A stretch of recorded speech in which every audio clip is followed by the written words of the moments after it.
Hey everybody, Steve Ritter. So I talked with my son's wife, my daughter-in-law today. Got to chat a little bit with my granddaughter, and he's about to finish up his deployment. I saw in the news recently that a U.S. Navy ship set a record with they were at sea for a year, 12-month deployment.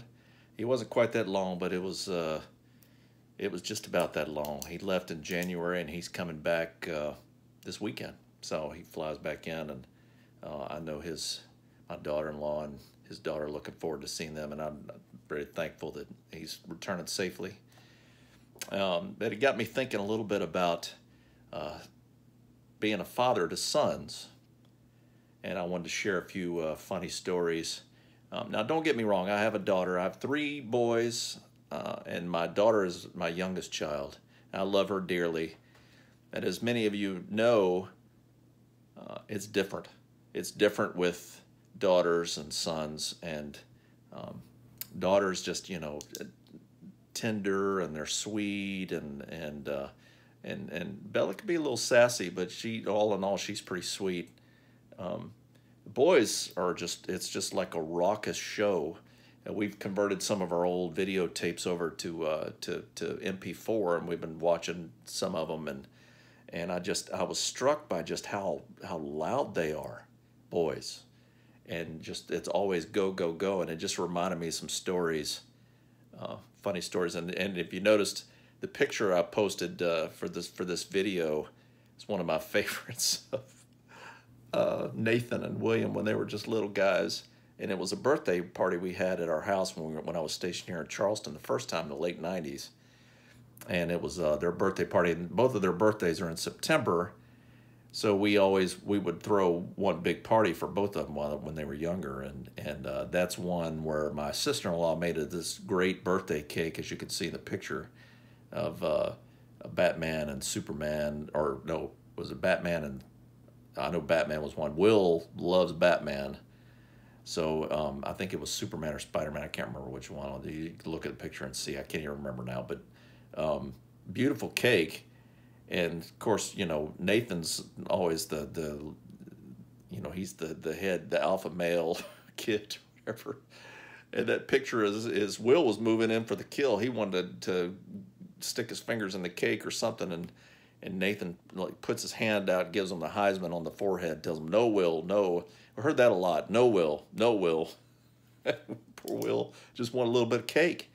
But it's things like that just crack me up, and I remember a few stories. And it's just fun to be a dad of boys, especially like me. And Nathan, he was quite the stinker when he was growing up. And we joke about that, and we've been sharing that with my daughter-in-law quite a bit, and she just finds it funny. He still is little bit. But he probably gets that from me. In fact, I know he gets that from me. So I loved having boys, and just because you can roughhouse with them and play, and they just keep coming and coming. And they're just some funny stories I was thinking about. There in Charleston, we were there, and it was in the summertime, and we put out we had a big inflatable pool, and this thing was inflatable, had high sides to it. It wasn't like one of those little plastic little kiddie pools. This was it took a while to blow this thing up, and you fill it full of water, and the kids were like knee deep in it, so they could really get in there and splash around. And they were back there playing, and I was back there with them. We had a slip and slide out, and they were running and playing on that, and some of the neighbor kids, and I was playing and joking with them, and when they're in the pool and they're wet already, it's not a big deal to take the hose out with a sprayer and spray them. And they were, and they weren't sufficiently, teased, I guess is probably the word. So we had some super soakers, and I got this bright idea. So I grabbed one of the super soakers, and I went inside. And I got the super soaker, the ones we had, you could unscrew it had like a quart bottle or something in it. You could unscrew it, fill it up with water, and then it was like a cartridge. You could put it back in. And so I went inside and I got some ice out of the ice maker and I just packed it full of ice. And then I got some cold water out of the sink and I filled it up and shook it around and let it melt a little bit, got nice and cold. And then I went back there and I mean, I could feel how cold it was on the outside of this plastic cartridge thing. And I just, oh, Daddy, oh. And I pumped that thing up. I gave him a little shot. And of course, it's hot outside, South Carolina in the summer. It was probably 90 degrees outside, so it was nice and warm. And they get hit with that water. They just, oh, I can still hear their screams. Of course, they loved it. I mean, it seemed like the more you teased them and picked like that and played rough, the more they loved it. I just love that about boys. Memories of that and roughhousing with them. And we moved to Altus, Oklahoma, where I was an instructor. And we moved into the house. We made the mistake, and I never made it again, of telling the movers, just put the boxes in, we'll unpack it ourselves, because it was a pretty tight fit in the house, and we weren't real sure where everything was going to go. We learned since subsequently just let them at least take everything out, because I had boxes everywhere, and there were boxes everywhere, and we just ran out of room and had to put them in the backyard. So we had piles of boxes back there, and of course, that's better than any toy you could give a kid.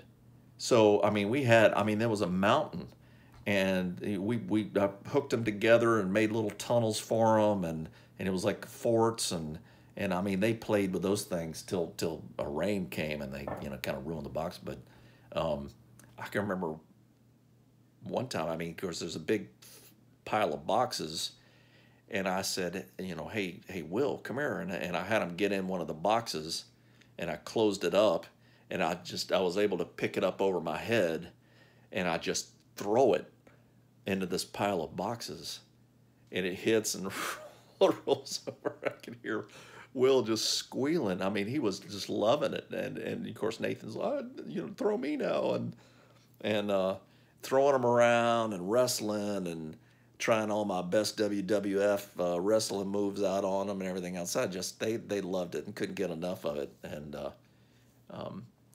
And then Benjamin came along, and of course he got a little older, and I was just thinking today, and I'm looking forward to this with my granddaughter.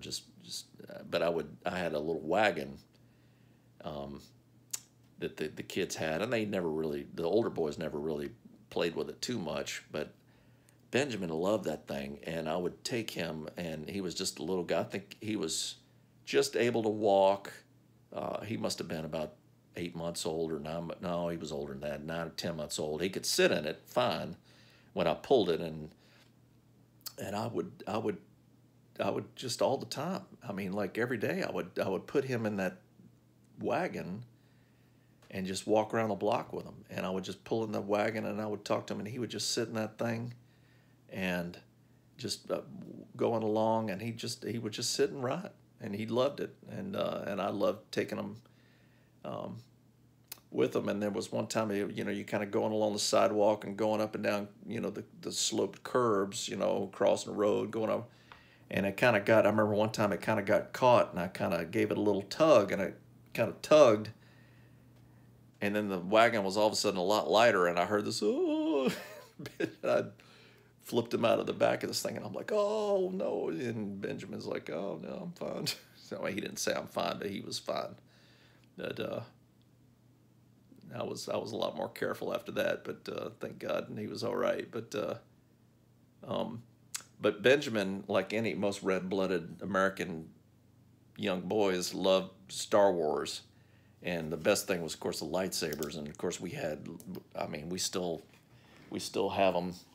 We have them in the room here, around here. So they love them lightsabers, and Benjamin he loved lightsaber fighting and getting in there. Of course, I kind of did too, and I would get in there with him, and we'd play. And there was one time he wanted to play lightsaber fighting. I'm like, okay, well, I have to go to the bathroom, so let me go on in here, and we'll play when I'm finished. And I was in there. I was reading or something. I was taking a lot longer than he thought I should have, and he kept coming up, Daddy, you ready yet? And I'm like, no, not yet. No, a little bit longer. hear him. He'd walk away and he'd come back and, Daddy, you ready? You know, I'm like, no, no, not. And after a few more minutes, he didn't knock the third time. And I hear the door handle turning.